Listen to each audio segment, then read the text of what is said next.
नमस्कार, आर्य न्यूज देख रहे हैं आप। मैं हूं आपके साथ पल्लवी सिंह। अखाड़ा परिषद अध्यक्ष रहे महंत नरेंद्र गिरी आत्महत्या मामले में उनके ही शिष्य आनंद गिरी को इलाहाबाद हाईकोर्ट से राहत नहीं मिली है। इलाहाबाद हाईकोर्ट ने उनकी इस जमानत अर्जी को खारिज कर दिया है और 7 सितंबर को हुई सुनवाई के बाद न्यायमूर्ति संजय कुमार सिंह की पीठ ने दोनों तरफ की दलील सुनने के बाद फैसला सुरक्षित कर लिया था और निर्णय सुनाने के लिए 9 सितंबर की तिथि तय की गई थी। और शुक्रवार को दोनों तरफ से दलीलों को सुनने के बाद अधिवक्ता न्यायालय में मौजूद रहे।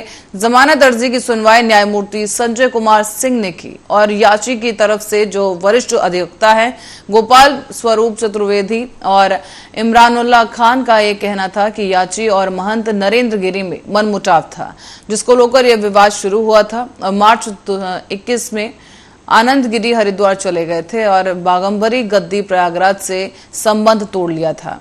मई 2021 में इंदु मिश्र ने लखनऊ में गुरु शिष्य के बीच समझौता कराया और उसके बाद याची ने कभी गुरु से संपर्क नहीं किया, ना ही नरेंद्र गिरी ने फोन किया। मौत से पहले 6 महीने तक याची का किसी प्रकार से कोई संबंध नहीं था।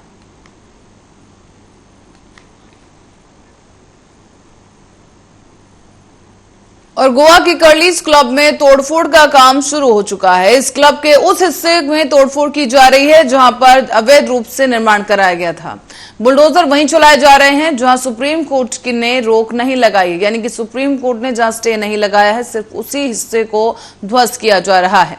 इस कार्रवाई के दौरान क्लब के बाहर भारी पुलिस बल भी तैनात है और यह वही क्लब है जहां पिछले महीने ही बीजेपी नेत्री सोनाली फोगाट की मौत हो गई थी। जानकारी के मुताबिक सुप्रीम कोर्ट के आदेश के तहत कर्लीज क्लब के प्लॉट नंबर 42/10 को तोड़ा नहीं जा रहा है।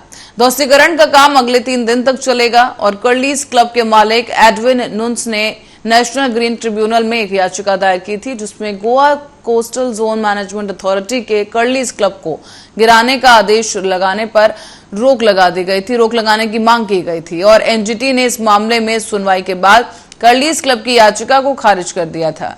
इसके बाद कर्लीज क्लब के अवैध हिस्से को गिराए जाने का रास्ता साफ हो गया।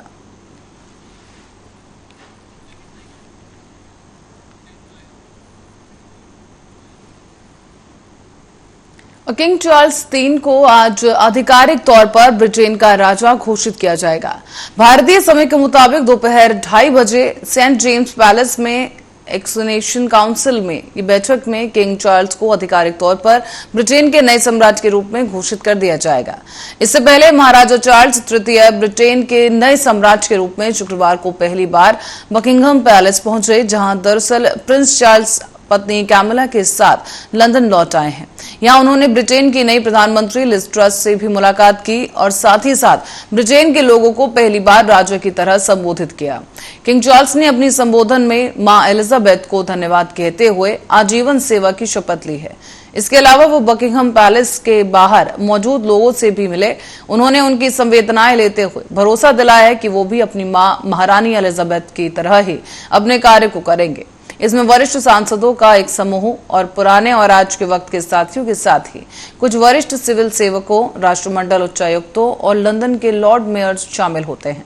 इस समारोह में सैद्धांतिक तौर पर 700 से अधिक लोगों को शिरकत करने का हक है, लेकिन संक्षिप्त सूचना को देखते हुए वास्तविक संख्या बहुत कम होने की संभावना है।